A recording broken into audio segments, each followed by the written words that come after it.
Welcome to Congo Community Spotlight. I am Kim and very excited to have a famous author with us tonight who took time out of her busy schedule to join us and share books that she's written and give a lot of information. But since I don't know it all, we're just going to say welcome and let you get started. All right. Well, thank you for having me. Yes.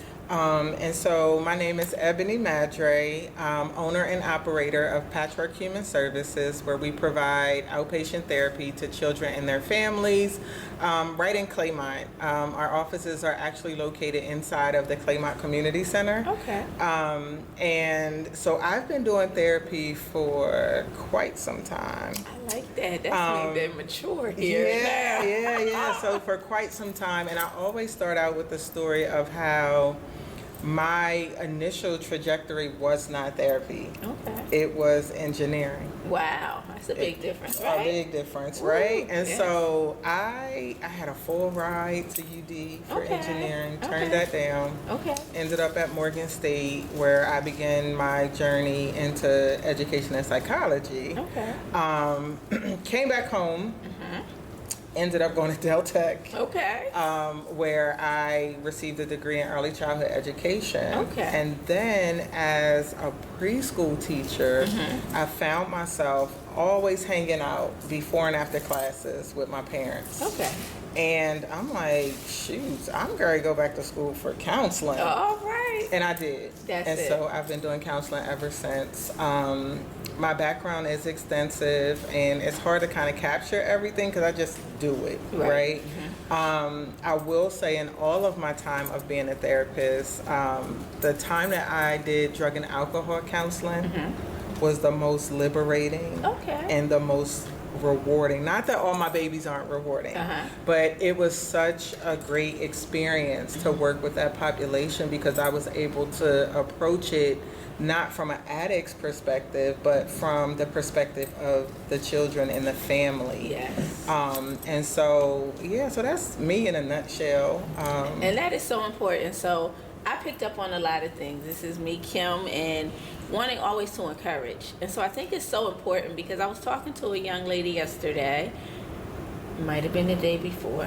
However, I was talking to a young lady this past weekend, and she shared how she's started off at Penn State. Now she's at University of Delaware, and she's believing that she has to stay within this 4-year group thing. And I'm like, girl, that's for people from 100 years back. Yeah. Today, you do what you feel. You follow your dreams. You follow your heart. Yeah. And I like that you did that. That you said, and you just, it didn't matter.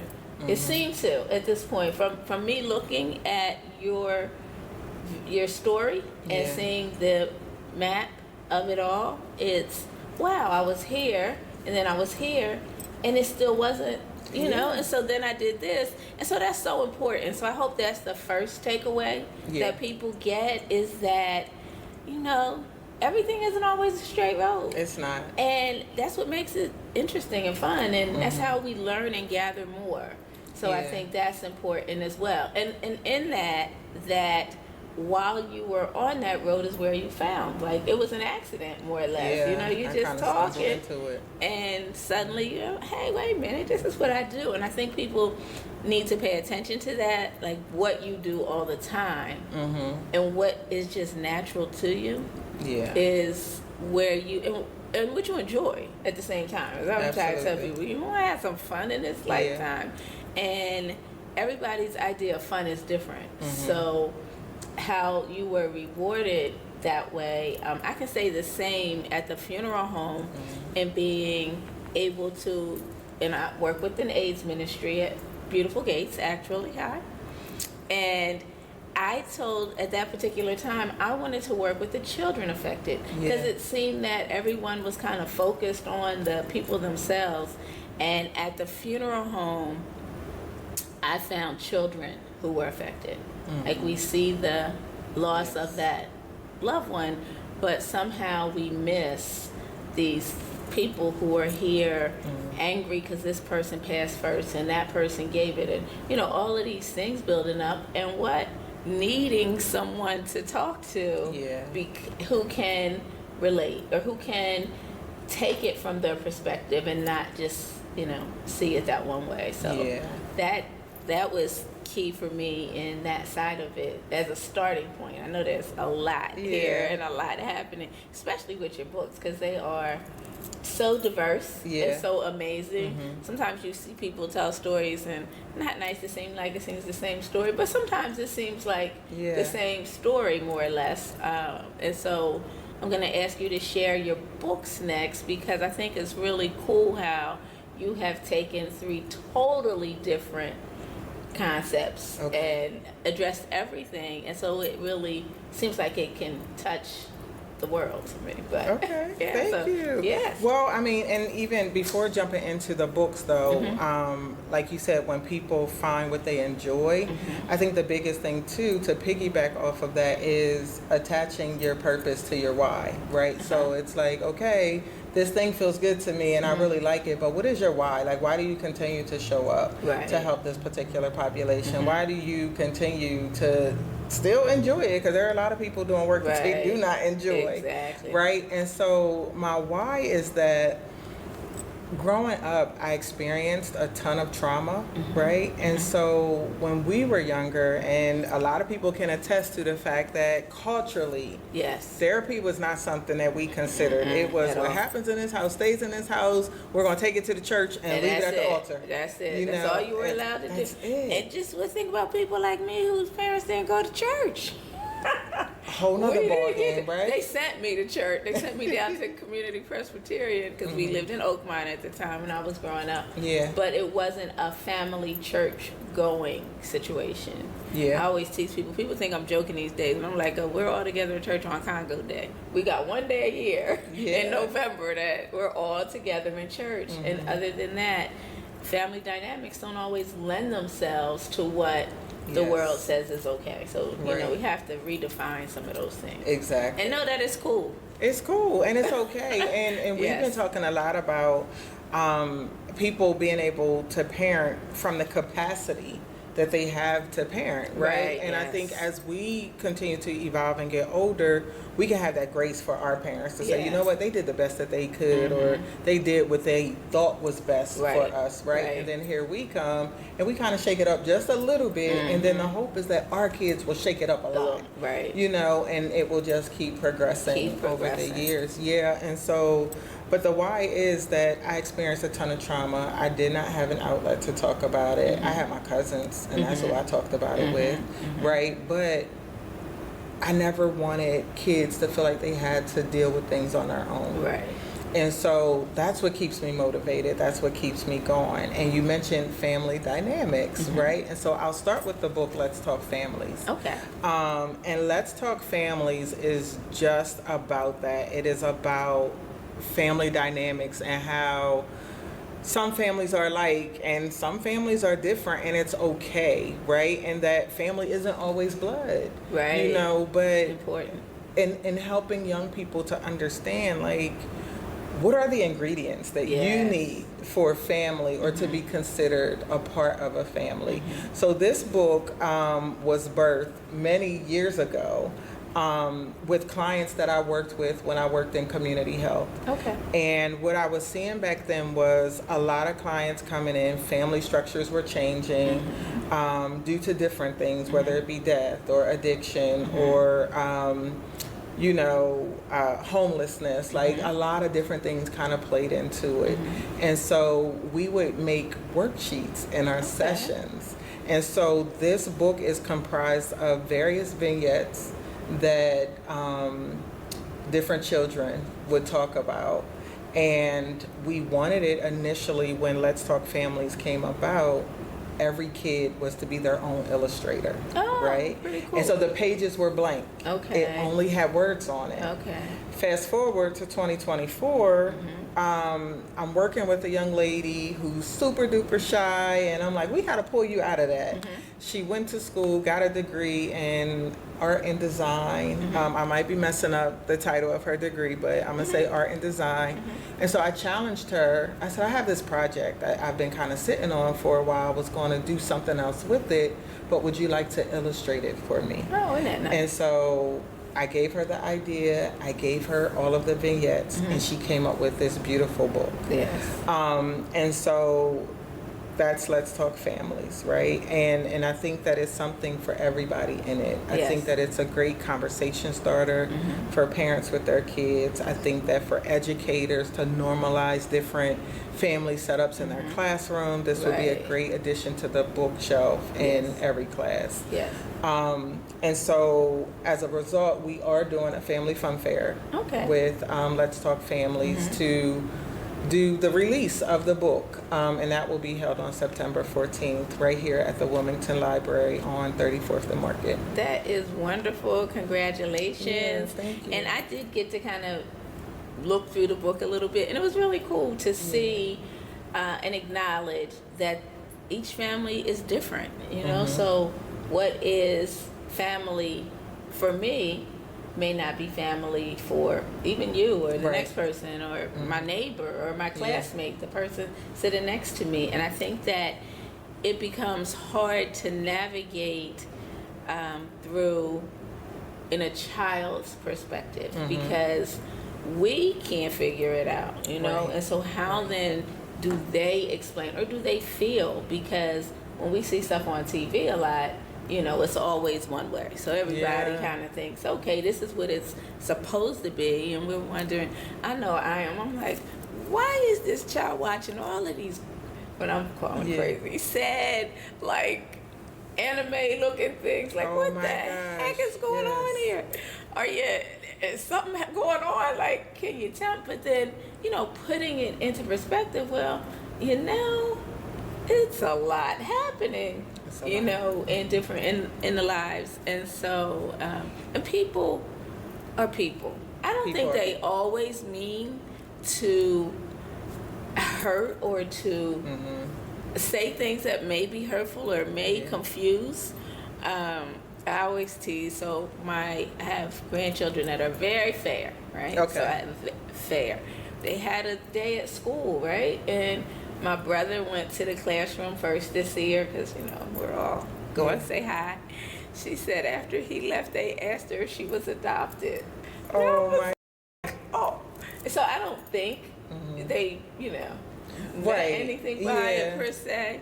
However, from that child's perspective, come on, why did they ask me if I was adopted? You know, what is going on here? So. And normalizing the conversation, like we said, because we grew up, my grandma accepted everybody. Yes. So our family was always like one big old melting pot. Yes. And so people would be surprised when I would go to school and talk about my Korean aunt, you know, and they would be like, what?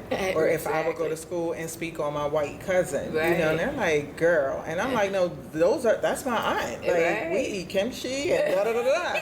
But, you know, and so people, that's not normal, but it was normal for us. And so we never batted an eye when we saw different shades walk into the room. It's like, oh, y'all are cousins. Oh, y'all are brothers and sisters. And even my sister and I, like, I am fairly dark and she's yellow. You know what I mean? And we would get asked the question a lot too, like, well, do y'all have a different dad? Or do y'all have different? Crazy no, we have the same mother and father. But again, when you're not exposed to certain things, and like you said, those questions are not coming from an ill-intended place. It's just a place of the unknown. Right.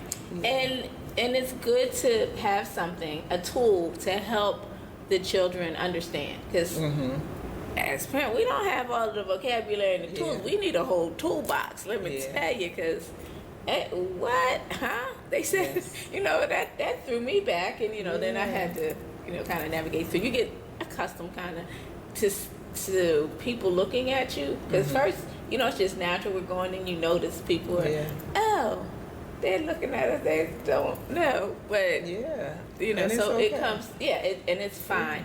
And just helping the children, because in that instant, and you're a young person and you're being looked at and kind of judged per se, and people are questioning and you don't know why you're being questioned, it becomes maybe a little intimidating or a little alarming. heavy. Yeah, like what the heck is happening? And but I think too, like even in speaking with that, I think that's why it's so important for parents to empower your children to embrace who they are and where they come from, Yes. right? Like the affirming of children, like you are beautiful and That's wonderfully made, and you know, like instilling that in them early Yes. on. Yes. So then when they are faced with those questions, it's like, what? No, that's my mama. Exactly. You know, no, that's my it. uncle so and so. Right.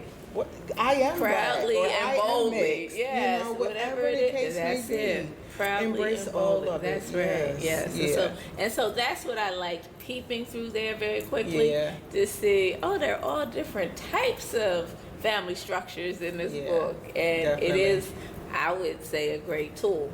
It for is, every and we tried to family. capture every Yes. family situation. So I think it's great, not just because it's mine, but I think it's great, and I Yes. think that it is a great book for all parents to Yes. put on the shelves in their homes. I'm real big on kids having books anyway, Yes, right? yes. And so so if you're available, come out and hang out with us on September 14th at the Family Fun Fair. And then the biggest treat is that I have a 7-year-old who's Okay. going to narrate. Oh, isn't that cool? Yeah, Yes, and so that she's is super nice. excited. I'm She's sure. been practicing, and we've been working on not shutting down in front of big crowds. Right, And yeah, all of so those things. I think it's going to be a great It day. sounds like it. It sounds like it. Yeah. All right, so let's get to whichever you pick next. All right, I'll go in order. Okay. And so then we have the blender, and so when we think about like just the progression of age, right? Okay. So let's talk families, younger kids, like 3 to 11, right? Yeah. The blender starts out with a young lady in middle school and like her transition into high school, right? Okay. But during this time, Bianca James, who is the main character, Okay. when I was little, I wanted to change my name to Bianca, so I figured I would bring her Okay. to life. We find a way, don't we? We find a That's way, right. yes. And so the blender is titled the blender because it just captures how, as young people, you're like a ball of confusion. Oh, yes. And you're trying to just figure things out. And so you have all of these thoughts and emotions kind of just whirling around. And but you also have a responsibility to go to school and do well in school. That's it. right? And so Bianca James is on her own journey, right? And she experiences trauma after trauma after trauma and still has to go to school and perform. Yeah. So what do we know about young people who become numb to certain experiences or don't have a positive outlet, right? They become angry, they become Yes. aggressive, they Yes. become disrespectful. And so Bianca is now becoming all of those things because she has all of these things happening internally. Yes. And things that she has witnessed and experienced. And so the goal of this book was, again, another conversation starter. I always tell people, if you can't identify with Bianca James, you know a Bianca James, That's for sure. right? And Yes. so it's a great book, I think, for both youth and adults, you know, and I would say, you know, to assess from a parental stance, like the maturity level of your kid, right? Right, Because I think that kids are exposed to so much Right. already by way of social media platforms and even on YouTube and stuff Right. like that. But because there are some things that Bianca goes through that will generate conversation Okay. between the parent and the child. And sometimes for parents even, it's easier to start that conversation by, let's do this shared reading. Right. You know, well, what do you think about what happened? Or, oh my God, can you believe that Bianca experienced that? Right. Do you know anybody that has? And it opens up like the gateway for Right. most kids to be like, well, Mom, I had a similar experience, or my friend so-and-so experienced this, or, you know, maybe that's why my classmate is always fighting or Right. always Yes. acting out and Yes. storming out of the class, right? Yes. And so that's what the blender is about. Okay. But yeah. Yeah, I think it's so, I always say I have I've helped raise my grandchildren, and so Yes. I've got lots of different ages and lots of stuff. I start with my girls. I always say, if they weren't mine, I wouldn't think they were related to me. Oh my goodness. They are so good and like I was kind of active in school and growing up and doing things and just testing the waters, testing the limits. I definitely, if you could test it, I was gonna try and test it. Okay. More or less, like I wanted to, we stayed out later than we were supposed to. We did, just little fun stuff. Even younger, we walking around. You're not supposed to go there, but we walked all through the Brandywine, climbing over stuff, doing all the things that we would only know if we kept the mud on our shoes when we got back or something like that, just trying. So what we now would say is easy, clean fun that we did back then, exploring. We always explored. It was safer for us. Yes, it was safer for us to explore back then. And so just having, for me, people, I always say they will not cross the street in the middle of the street. They're going to always walk to the corner and go over. Yes. It was kind of different for me because I didn't, grow up that way. I was excited and happy to have it. But, just knowing and learning the different personalities. I foster parented for a while. Oh, I love it. And so with that, I did girls. I had girls primarily, and teenage girls, and lots of fun there. Let me share. So it was just very interesting, and I can see now how that would have been helpful. Fortunately, with the fostering girls, they shared a lot. I don't know if that was fortunate or unfortunate, but I got a lot. They shared and they felt comfortable. They got it out. Yes, they really. And so you always say, what, I have a gift to be able to deal with teenage girls. Everybody can't handle. Everybody cannot. With that, so I recognize that this is not something everybody can stomach. But I can, and so I did because it worked at that particular time.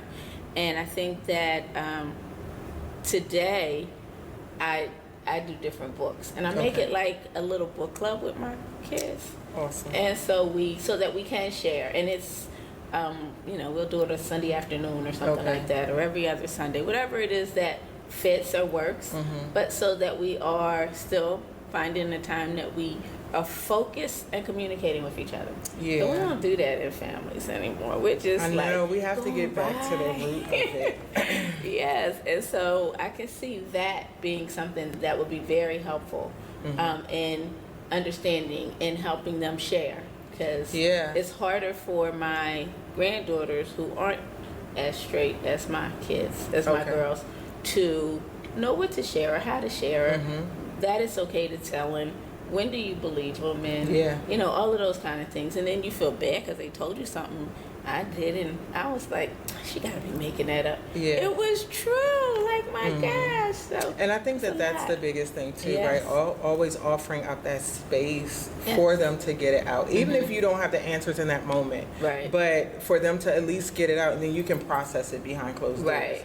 Thank you for telling me that. That's it. But let me sit with this, and then we can revisit the conversation. Like, there's nothing wrong with taking that pause break to kind of organize your thoughts and even the delivery, right? Because I know when I was younger and I would share certain things with my mom, sometimes I might get popped, or I might get yelled at, and so I think that we have to be intentional about how we go about things moving forward, right? It's one of those things when you know better, you do better. So I think that that's awesome practice to be able to say, let me take a step away from this. Like, that was a lot that you just shared with me. And that's what I think I learned, and I think that the foster girls taught me that. I always tease, I say, had to learn to breathe through it. So I had to just breathe and pause as I got the information so that I wouldn't.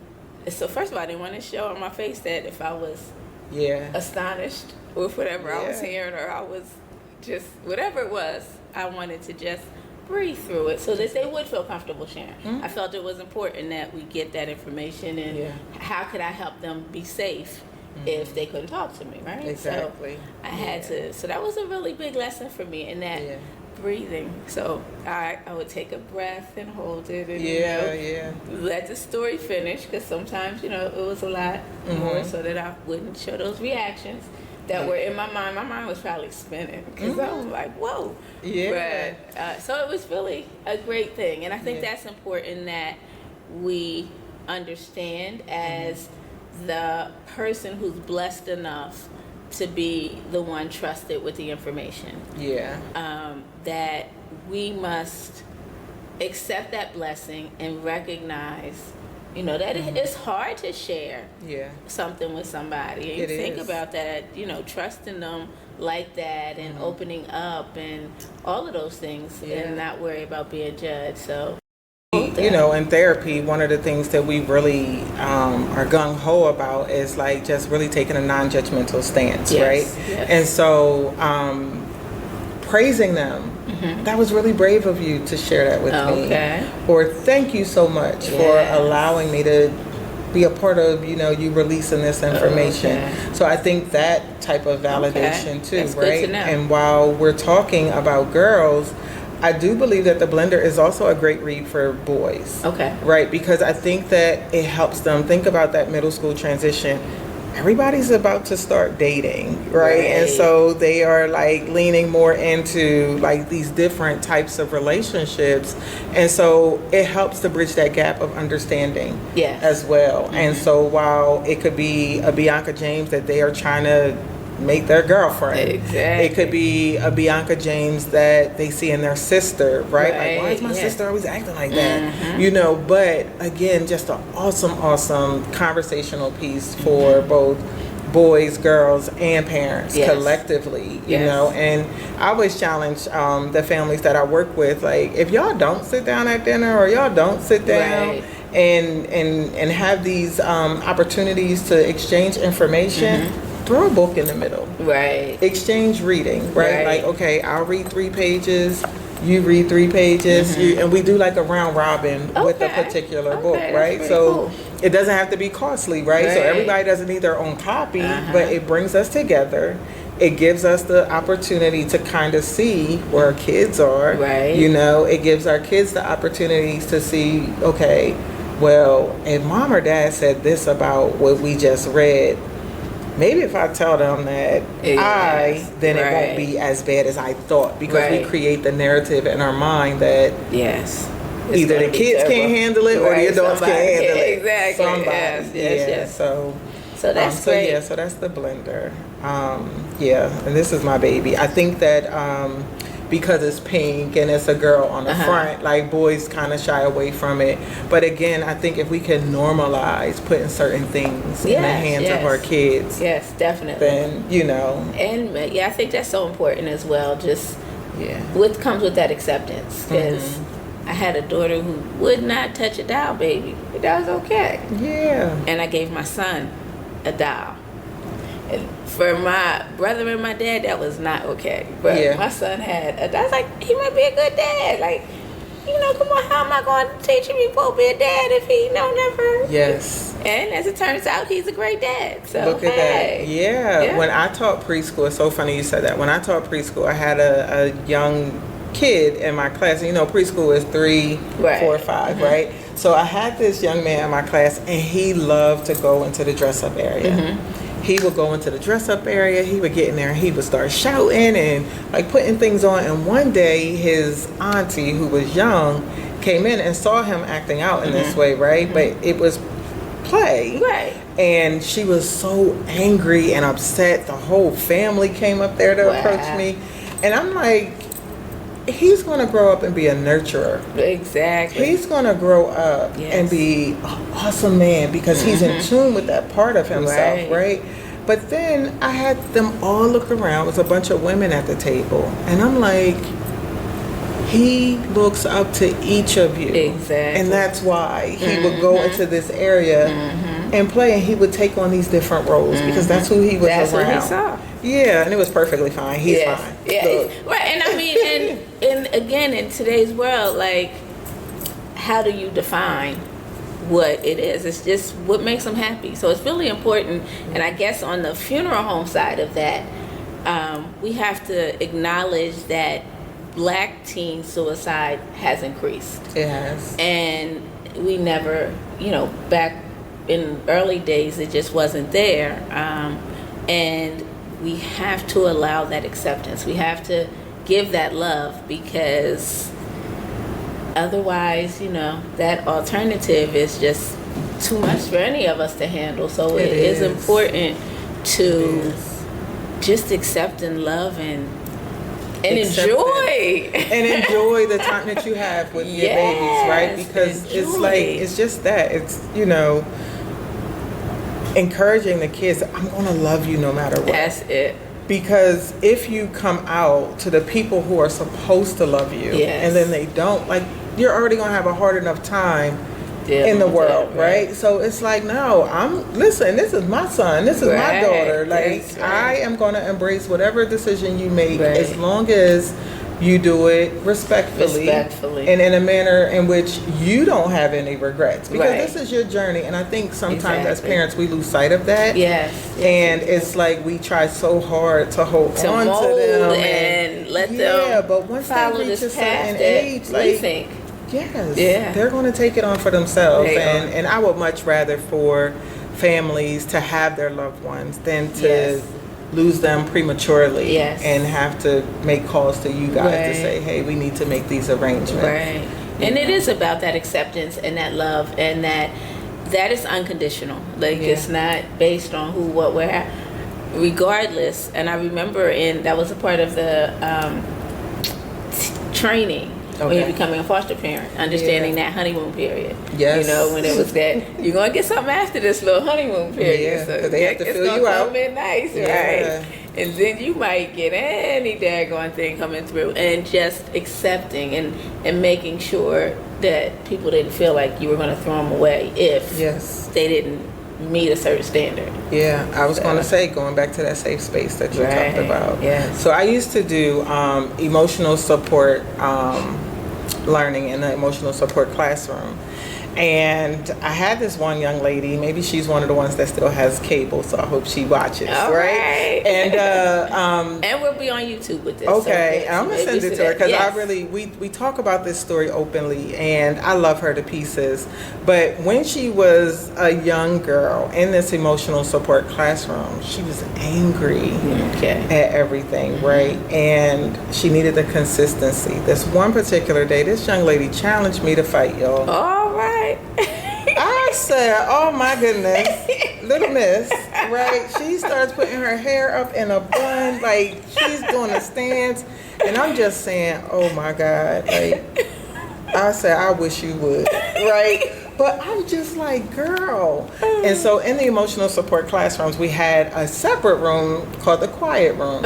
So, anybody that knows this population, they know that we're trained to kind of put them in certain restraints to keep them safe and to keep other people safe. So she charges me, and I immediately put her in this restraint. So I have her next to me, and again, I've always just been like the therapist at heart, right? So I have her next to me in this restraint, and I'm talking to her, and I'm like, you know that you are loved, right? You know that there are people that genuinely care about you, right? But fighting is not the answer. And you could feel the release in her body. And I'm like, do you need a moment? Would you like to go into the quiet room? And she said, yes, if you can come. And so we go into the quiet room, and she asked me to pray with her. So her and I are in there praying, laying back on these mats, snotting and crying. But that young lady did a 360. See that? Yes. And I shared with her in that moment, I'm like, no matter how angry or aggressive you get, I'm going to still show up. And she has since graduated high school. She's working and doing her thing, and we keep in touch. Isn't that amazing? That's so cool. And that's all they need is that safe space, that safe person, you know? Yeah, because the world is hard enough. It is. And it is for all of us. And so when you are blessed to be that person, because with some of my people, when they show up, I just know they're showing up because they needed me at that particular time. They needed you. And so some would think, you're offended because people only show up. But if that's my purpose, or if that's what somebody needed and I was there for them at that time, I'm okay with that. Like, I'm okay with that. Yeah. Because that's your purpose and your why. Right? Yes. Anything else outside of that, it doesn't speak to your character. Right. It speaks to the other person's. Right. And so I always say too, and I know we're getting off, but I'm like, a person can't take advantage of me. Right? Because anything that I do, I am doing it because I've been led to do it. Yes. I've been moved in my spirit to do it. Yes. And so even if you think that you're taking advantage of me, again, that's just stuff. Like, I don't have to get caught up in that. That's what I tell people. So yeah. Constantly.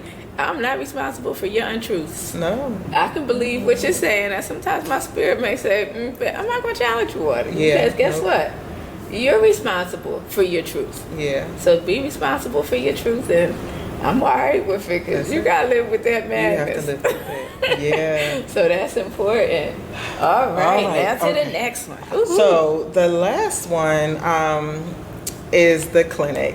And the clinic came to me by way of both personal experience and by way of a group of women that I was working with at the time. And it was ironic, and I'm a firm believer that sometimes, like, not sometimes, but most times, we don't go through things for ourselves, but we go through things for the people that will help after. Wherever. And that's just a way of kind of putting a silver lining on some negative experience, right? Yeah. And so, because perspective is everything, right? And so, but I am a firm believer in that. And so I do my best not to stay stuck in stuff, right? And trying to encourage other people not to stay stuck in stuff, because as long as we have breath in our bodies, we have too much life to live, and we have an opportunity to pivot, right? And so the clinic is about people from various walks of life and who find themselves at a crossroads. And everybody's trying to figure out what the next step is going to be for them.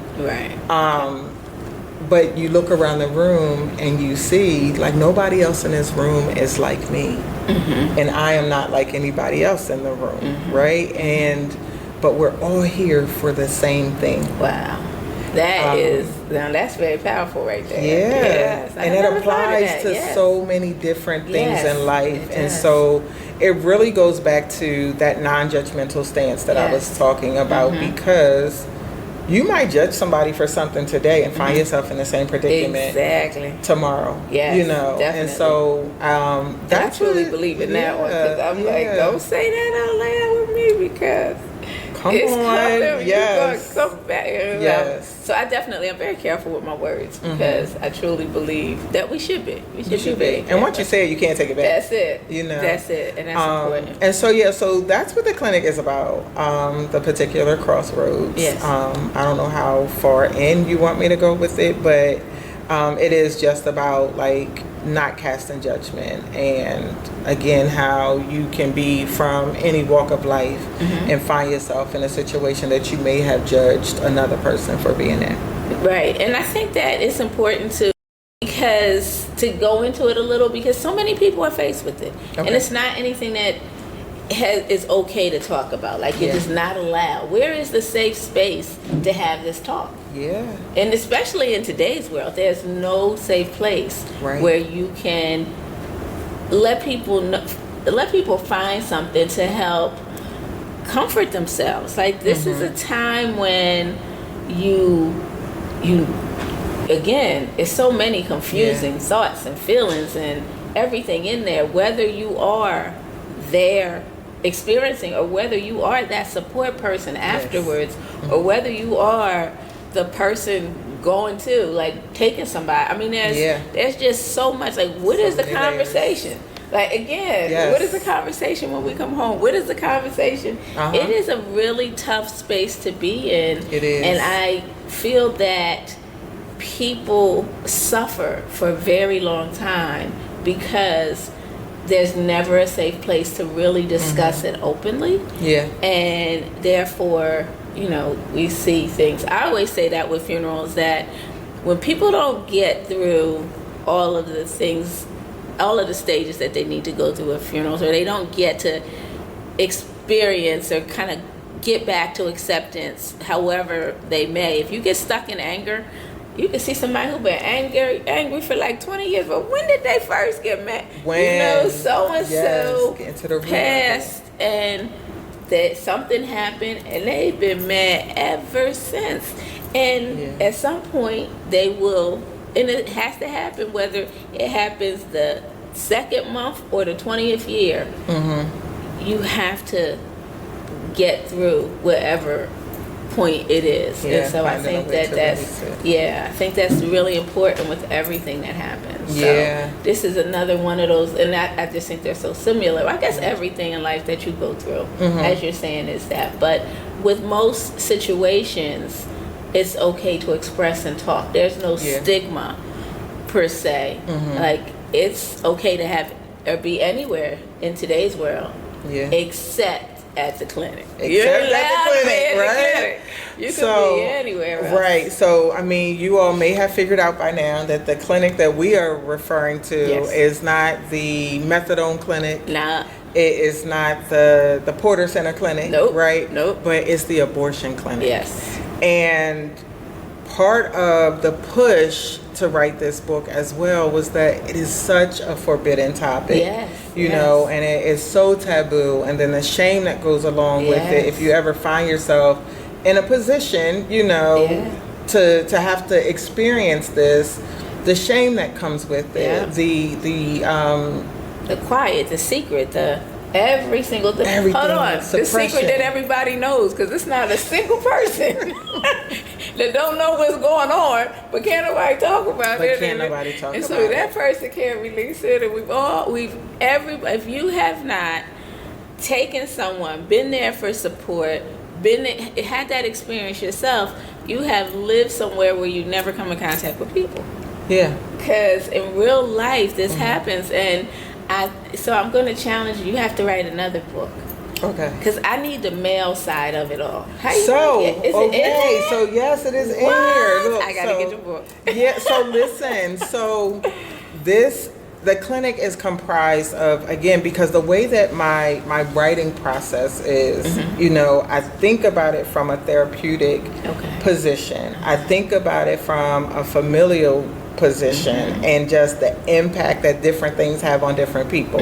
So now that is the commonality in everything that I've ever written, right? And so in this book, while it's not just one story, there are several stories in here. There are some stories from the male perspective, because I think that the misconception is that males are always the ones provoking a female to go through with a procedure, right?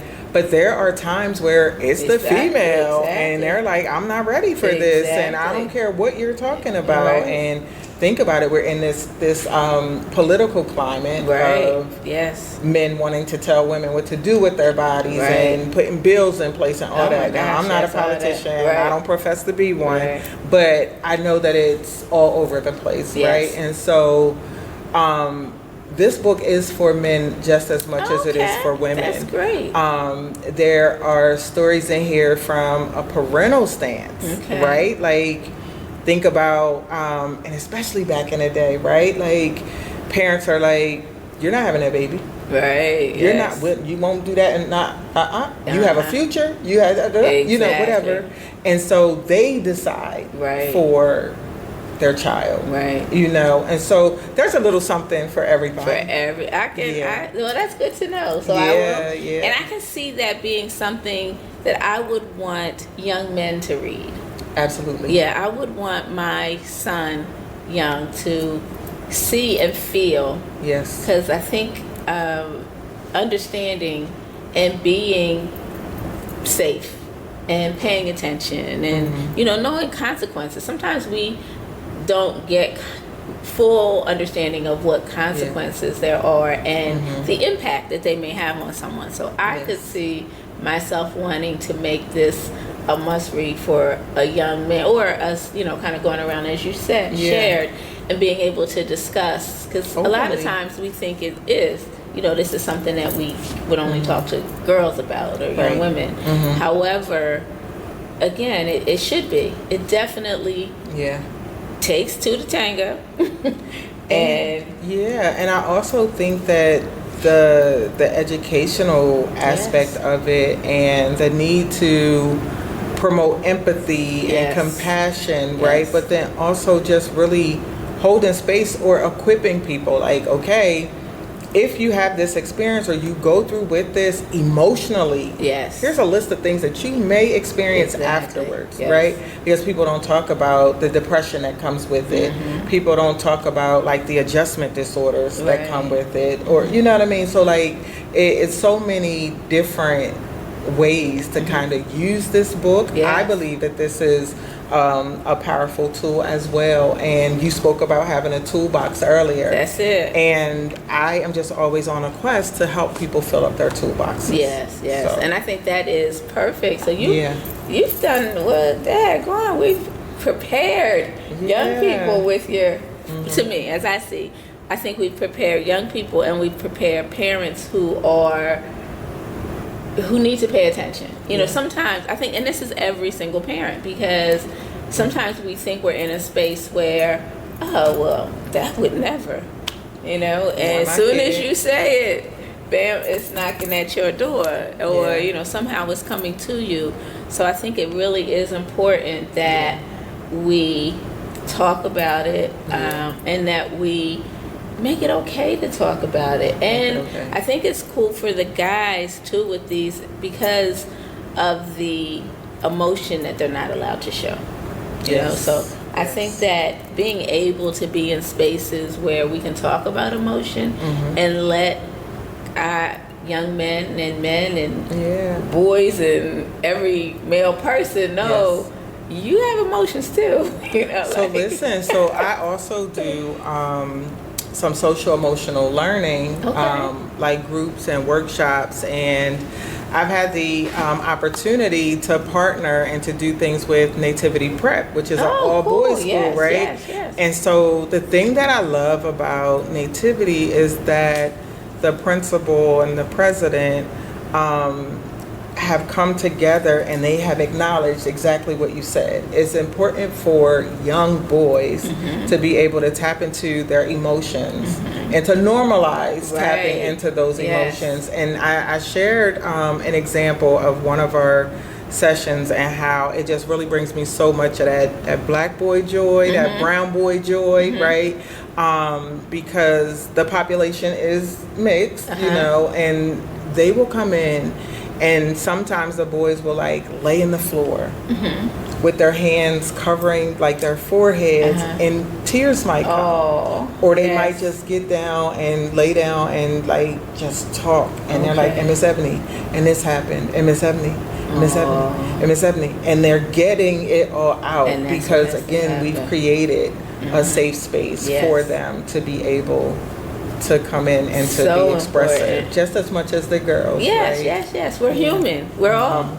We've got these beings here, and they're flooding with everything. So letting everyone express every single part of it, I think, is amazing. So I had so much more. So you have to come back. I will soon. Okay. Because I would really like to tap into personalities. Okay. So we have to have another show where we learn how young to identify different personalities and different personality. I don't know. Are we allowed to say disorders? What are they? Yeah, they're disorders. Okay. Like, all right. So we can identify them, know them, and know how to navigate. Because I think navigating is key. So I want you to help us. Does that sound like fun? I could do it. All right. Yeah, thank you. All right. So for today, I'm going to remind everyone to be at this book signing, or book release. Is that what it is? Book release. To be at the book release with the Family Fun Fair, and of course it's at the Wilmington Library on 34th. Yes, and it's free. It's a free family event. So looking for something to do with your kids on that particular Saturday, come out, have fun. There will be activities.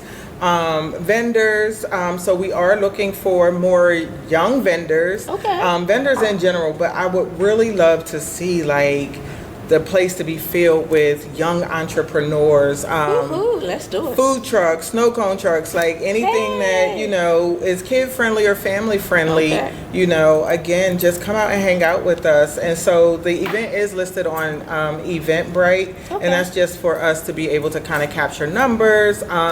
There's a small fee for vendors for the marketplace. And so that fee is $75. But and there's no difference for retail vendors, food truck vendors. So food trucks, that's a perfect opportunity. All right, because it has to happen. Yeah. And it's from 11 a.m. to 3 p.m. So those are the timings as you make your plans for that day. Please make sure we include that. We'll try to maybe stop by and do a little bit of videoing and see some people who are actually at the event. That might be fun for us as well. Thank you. So, thank you. Are you kidding? Obviously, I had a lot of fun getting all of this information. I am very excited about your books. Plan on reading and sharing and gifting. So that's important as well, people. So you say, I don't want, you know, a family that needs this book. You know, a friend. You have a friend's kid that you know you want to buy this book for. So we're wondering what to do for people. Buy the book. You're wondering what to do with for a family. Buy a book. All right, let's support it and let's so if we want to purchase your book, where do we purchase? So the books are all listed on Amazon, or if you visit my link tree, they're all there as well. And I think that the link tree will be posted a little later. All right. Yeah. All right. So thanks so much for watching. We truly appreciated you. Hopefully you had as much fun as I did learning all this good stuff. And we will see you next time.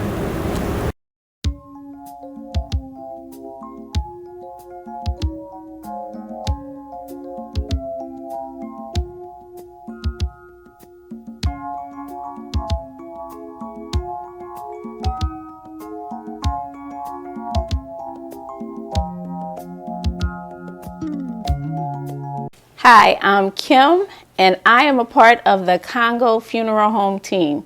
My part is to help people pre-plan their funerals. Congo Funeral Home has been serving the community for many years, and now I find myself being able to say that I have helped people pre-plan funerals for 30 years. I know I'm only 34, right? How can this be? But I have been helping the community pre-plan young, more mature, brothers, sisters, aunts, uncles. Every single person can pre-plan their funeral. And you can do it with a company that you know, that you trust, that's been here supporting you for many years. Many times families come in and they're having some difficulty, and I feel bad because I need to get to these places to help people understand that you can just take your time, make easy, low monthly payments, and not have the hardship at the time of death. So sometimes when someone passes, the pain is just overwhelming, and it's intensified by the fact that we have to figure out how we're going to pay.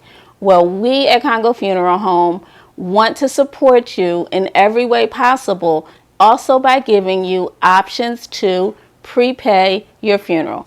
There are no health questions that would disqualify you. There's no amount of money. We will work it out so that it happens for you. So please call me 302-652-8887 or 218-8632.